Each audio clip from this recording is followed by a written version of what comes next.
The ultimate value of life depends upon awareness and the power of contemplation rather than upon mere survival. Meaning, life is not just about surviving and being and existing all the time without any purpose, meaning, significance, goal, virtue at all within ourselves that we can neither develop nor exercise upon ourselves nor upon external circumstances and situations to progress and to develop and cultivate growth, learning, morality, merit in our lives. So obviously, life becomes meaningful, worthy, significant, valuable, virtuous, and attains the other goods only when it has reflection capacity and also when it has developed absolute awareness, consciousness, powers that it becomes its own observer and comes to the recognition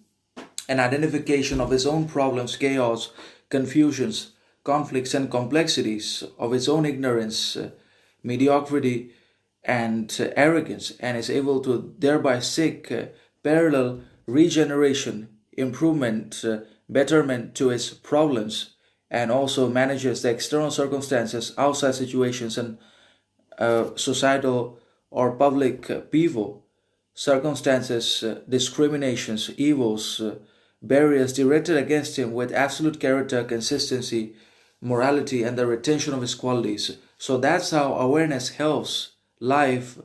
attain meaning, significance, character, morality, understanding that without awareness, life already becomes worthless, meaningless, aimless, just something that can be constantly exploited, manipulated, dominated by the bureaucrats, capitalists, enterprises, education centers, and by the whole modern societal system that ultimately is a machine, a technology for exploitation and domination and the enslavement of both men and women in one way or another because they don't have awareness. They are going to be exploited, used, and they're also going to become machines and tools without emotions, skills, knowledge, awareness, virtues, etc. And that is sad. But then again, life attains and achieves ultimate value, significance, character, virtue only when it's based on awareness, consciousness of its problems as well as about what it is. Because the ultimate meaning of life is not just survival, but it's also always about finding something to live for that gives us a reason to continue move forward, to continue make mistakes, and to continue to learn at every step of the way without regrets, embarrassment, and certainly without any kind of hesitancy, ignorance.